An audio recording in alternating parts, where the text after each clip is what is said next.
Welcome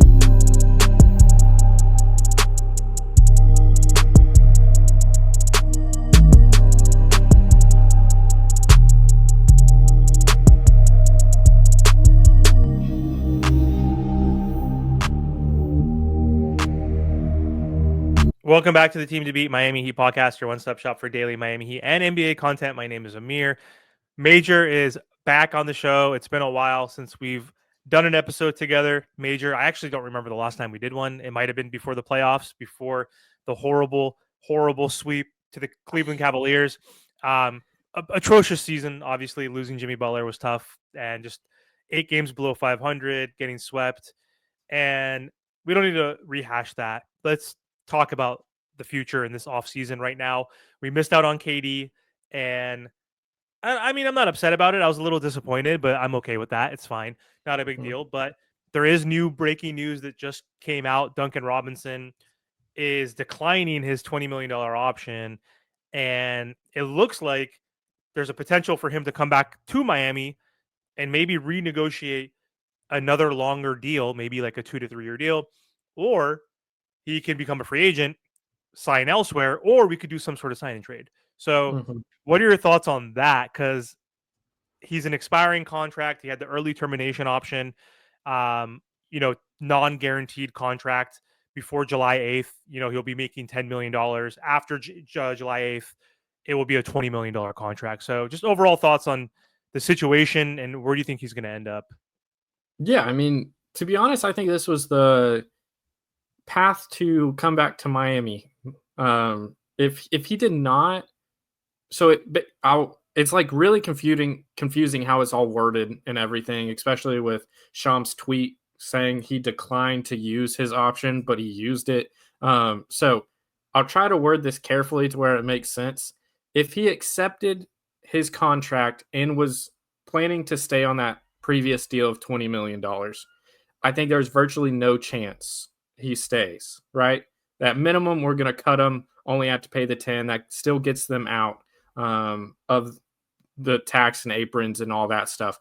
This was the way I think the best chance he can come back. It sounds like, based off reports from Ethan, Barry, everyone, Shams even, there seems to be mutual interest. And I was just checking to see if anything crazy happened, because I mean, they can announce a agreement right now, but nothing announced yet. But it seems like there's mutual interest, and the number that keeps getting floated around by multiple people, and it seems to be kind of like a guess, not really a report, is like 3 for 30. So 10 mil a year.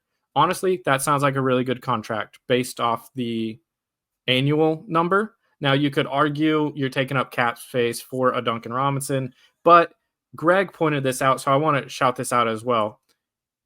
Two great things are going for Duncan Robinson. One, Spo loves him. He loves him to coach him, loves him to be on the team. Now, that might sound weird saying, considering he gets pulled in and out of the lineup at times, but Spo loves him. Also, the franchise cornerstone loves him and plays the best with him, and that's Bam Adebayo. So even if you want to play to like Bam's strengths, you could argue bringing Duncan back on a pretty decent contract of $10 million a year, around that range, is a pretty good bet. Now, I'll steer us into this because I think this is kind of where we're going. Do you think it's smart to do this, considering they don't have a team that can compete? And Duncan's kind of one of those guys that you could theoretically use his expiring to maybe get an asset or two back, or use that in a trade. Like, KD's not there anymore. I was all for KD. The reports kind of seem like they would have to give up literally all their young guys and several picks. That's not worth it for this team. That's not worth it. No one else is there. So the argument, I guess, is Duncan's kind of in that middle. Like, if you're going to go young, you don't really need Duncan. But so what do you think? I know it's your show, but my thought process is like, what do you think about that? God, I'm like torn because again, he doesn't fit the window of the younger up and coming group. Like, he's in that Bam cohort, obviously. Tyler Hero, kind of like those veterans who've been on this team for 5+ seasons. There's the chemistry with Bam with the DHO. the trust that Spo has for him, not defensively, obviously, but the trust he instilled in him as he was in the doghouse, in and out of the lineup multiple times, but then allowing and seeing that he developed and grew as a ball handler and playmaker to a certain degree, where he wasn't just a pure specialist, but still he's still a specialist though. Honestly, like as much as he improved in that area, it wasn't consistent in terms of long term like ability Mhm. to reinvent himself. So and I love Duncan for like being that, D3 to D1 guy who made it undrafted, got the bag, 90, $100 million, whatever that was, that 5-year deal. Um, I don't love the idea of 3 for 30. Um, I would say if you're going to keep him, 3 for 7. Sorry, Duncan, you've already got paid. You have generational wealth. Like you weren't even supposed to be in the league. Here's 7 million per. Like I'm sorry, but like take it or leave it. And if you are here, then you are a veteran presence on this team for the youth. You are the only 3-point shooter we basically have outside of Tyler Hero, and we've struggled with shooting. So losing a shooter would be detrimental. And Greg said in his recent episode with Ethan that like you need a vet, like if you're going to really actually, which I don't think the Heat will do, put KJ in there, especially now that we started or re-signed Davion. KJ is not going to play as much. He might get like 15 minutes off the bench, right? Davion has to be our starter unless there's another move.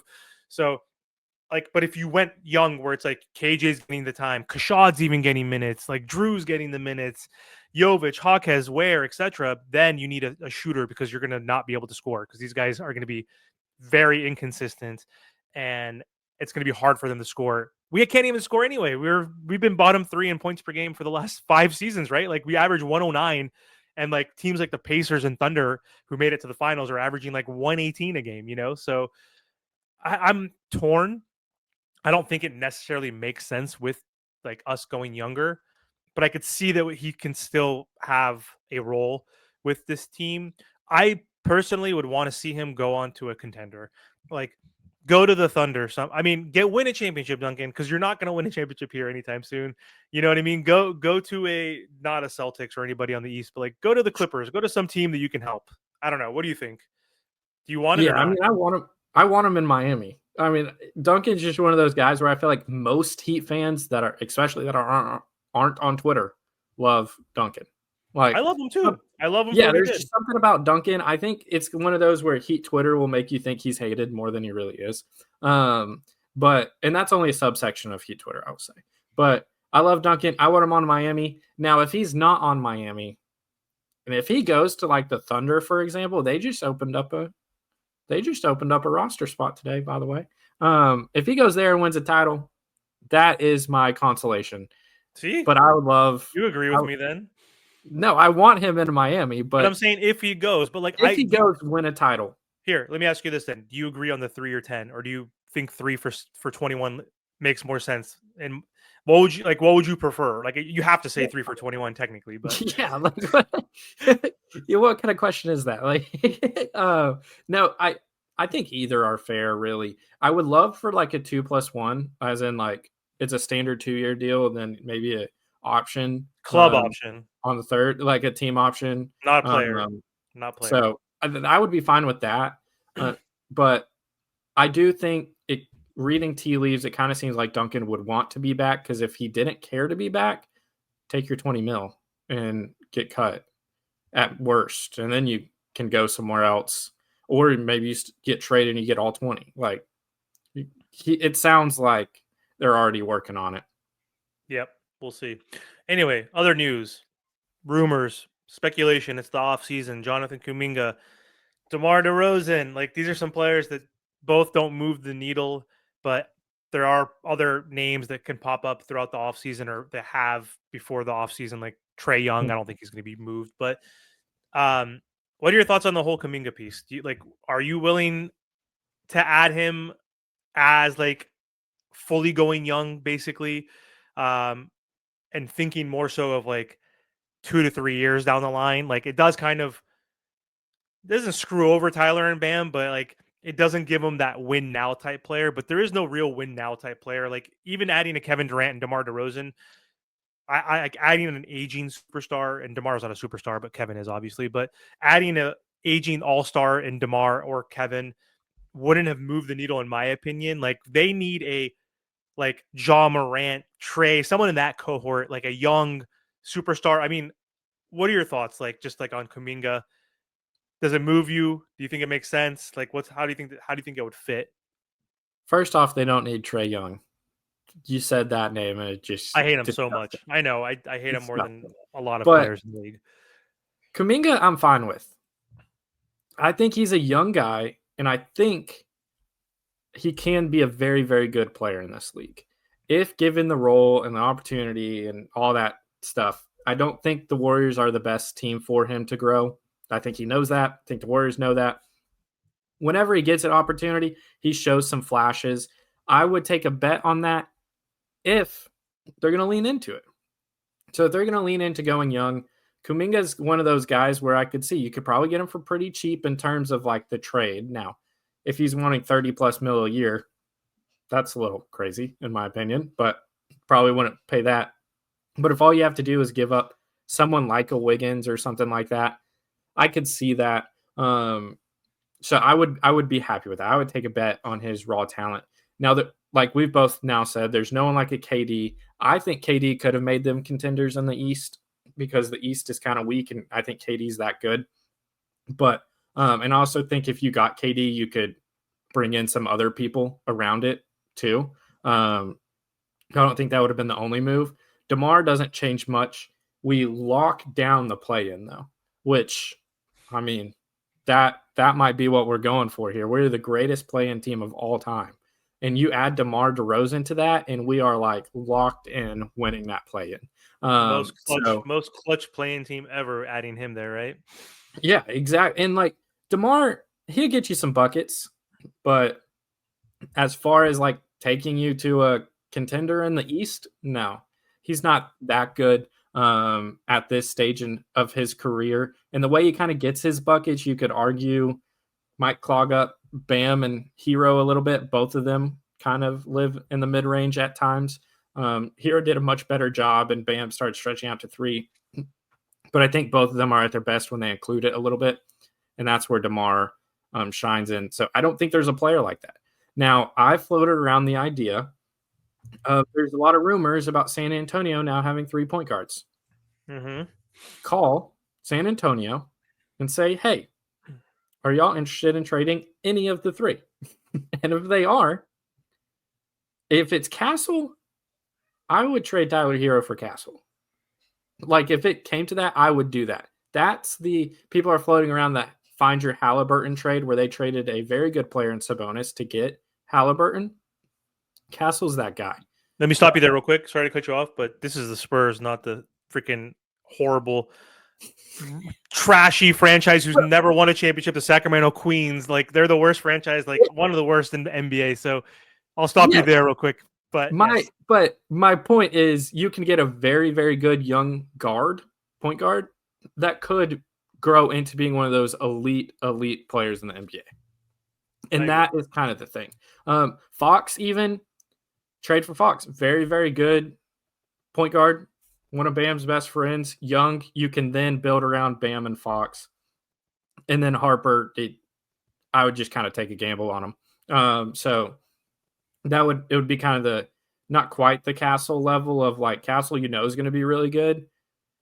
Harper could be incredible, but it would be more of a gamble. I wouldn't be mad with that. Also, I will put this out there, and people are going to hate it. I would be fine with them, quote unquote, running it back, aka we're going till our guys are expired and we have cap space, but we have a plan for that. Not just we have cap space and we're going to go after Luka.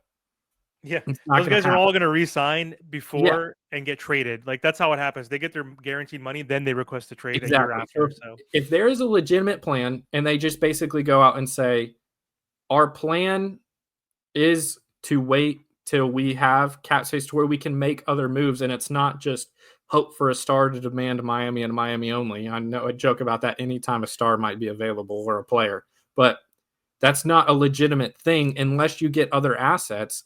So if it's like just waiting until then, maybe don't pay Hero the max, but waiting till then, his contract's kind of up if you get him at a good deal. Wiggins has 2 years left. Terry has 1 year left. Duncan, kind of just talked about up to be seen, but he was going to be expiring.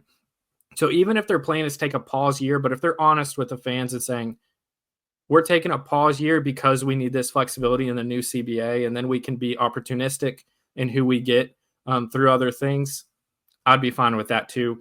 We just basically need a plan.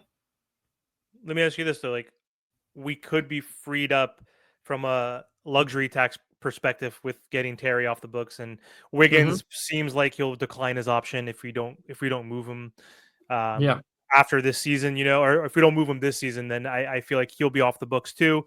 We'll see with Duncan; he theoretically might be off the books as well. We don't know, but what good is the cap space going to be if folks don't typically like get moved through free agency like the superstars? There's guys you see there's free agency activity usually with like role players now. So like what are the assets that we have after this gap year to actually then trade for a whale basically? So like are we hoping that Jaime comes back and increases his value? Same with Jovic, stays healthy.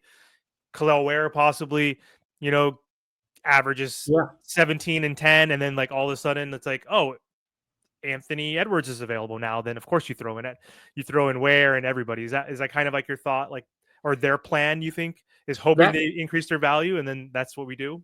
I could see that as a plan, but then you have to lean into it and understand you're probably going to lose more games than if you didn't lean into it.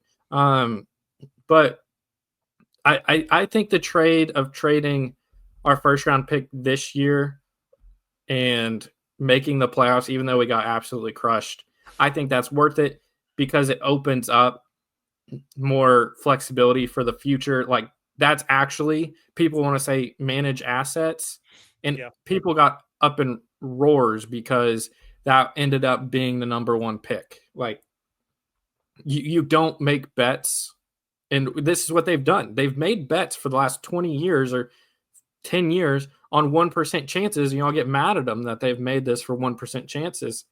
So they don't do it this time, and then you're mad that they don't do it. So it's all just a hindsight thing, to be honest. totally. But I think it opens up more flexibility for picks to where they can maybe actually eventually be in these conversations legitimately, right? You have good, solid young players. I think Jaquez is going to be better. Jovic, he's got to stay healthy, but he's showing some flashes. Ware, shown a lot of flashes. He's a rookie. KJ, 20th pick was supposed to be a lottery pick. Really good pick. Exactly what Miami needed. I liked Jace Richardson. I was not shy about that, but can't be mad at that pick. Like you got really good value. Now, what you could argue they could have done was trade 20 to get future assets, and then they really have a legitimate war chest to go out and get someone. My point through everything was if you don't get Jace Richardson, trade it, because if y'all are so dead set on doing it through a star, Amir, like you're saying, like through trades, because they're not in free agency anymore. So you have all this cap space, but that doesn't matter because no max players available in free agency. Then you legitimately need assets to trade. Trading 20 for a future first and some seconds. And then you could even flip those seconds for more seconds, depending on kind of like what year they were and all that stuff. That was the path to you're actually in these conversations and you can do what you want to do. But they took a great pick. So now you got to go on internal developments as Heat fans are very used to. And don't trade assets to get a DeMar DeRozan. Don't trade legitimate assets to even get a Kuminga. I agree. Your assets and potentially acquire some if you trade a Wiggins or if you trade Terry. Hopefully, you at least don't have to attach something to Terry. But he's an expiring, so I think you could actually get quote unquote value for it. We need to get other contracts in return. We like if we trade a Wiggins and Terry somehow, um, before the trade deadline or during this offseason, then we're all going to have young, like rookie scale contracts outside of Bam, Tyler, maybe Duncan, whoever it is. But like everybody else is basically like on a rookie scale contract or a cheap contract, like Haywood, Kevin Love, whoever else. And so we might not have enough salary to get a whale, and for the future. Because right now, like as bad as Terry is, or as much as people maybe want Wiggins to be traded, like They both make 27 and 30 million. Like those are tradable contracts. You need contracts like that to match salaries. But another way we can get an asset next season is if we are leaning into the youth and we're sucking, and if we happen to have an injury, which I hope not, but like if Bam misses 20 games and Tyler misses 30, 40 games like he's done many times, then this team is going to be so bad. And we're going to have to rely on Pella. Then we're going to have to rely on Hawkes and KJ. If Wiggins gets hurt, which I'm sure, like for some reason he was a Iron Man with the Warriors, and then of course he missed like 18 games with like his hamstring or whatever the hell it was Yeah. before the playoffs. But I'm hoping this, but for the naysayers of getting mad that we didn't get the lottery pick, our pick next year that we owe to the Hornets is lottery protected. So if we do lean into the youth, that we do suck and don't make the playoffs actually and miss the play-in for the first time in 4 seasons or whatever it is, 5 seasons, then we get a lottery pick, which can be tradable in the offseason. We could possibly get a top 5 pick. Like, I don't know if they would want to trade it, but that could be the caveat that saves the season. Could you imagine if we didn't make the playoffs and it wasn't lottery protected? We got to pick. Exactly. We would have got to pick. You could argue number 1 overall. I don't know if that's not how math works, but like we would have got the 15th pick or 12th, probably the 12th pick theoretically. But the 15th pick technically went to the Thunder this year. That was our pick, right?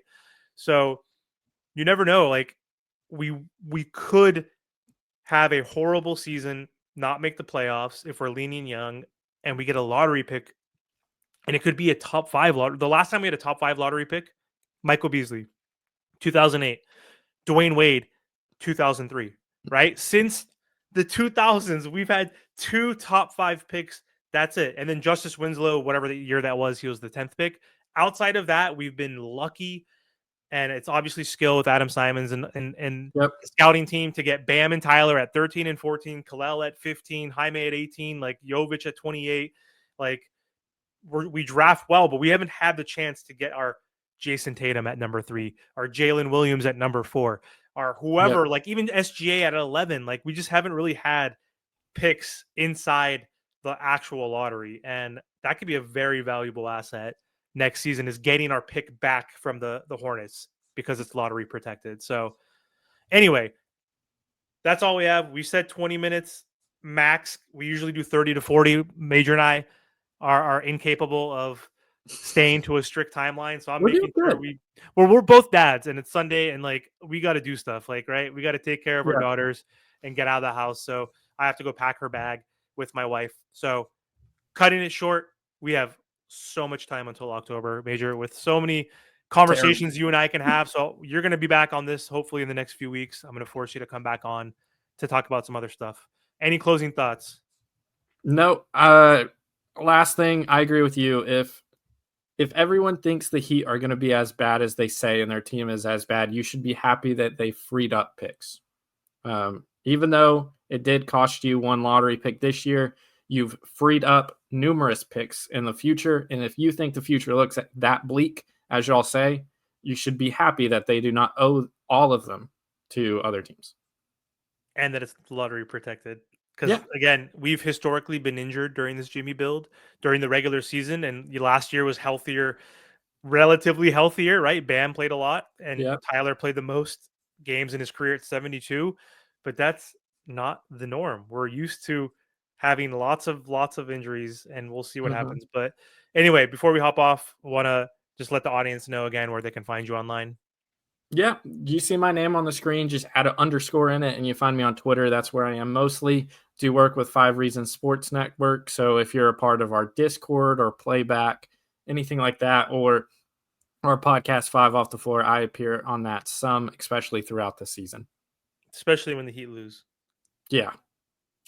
Not as bad last season though, compared to the two seasons ago was horrible. So you were literally the jinx 2 years ago, but I think you got some victories last season, which was good. So yeah, definitely make sure to subscribe to the 5 Reasons Sports Network. Obviously, really great network, a lot of great guys. Always enjoy having you on the podcast, Major. So thanks again for the time. Thank you.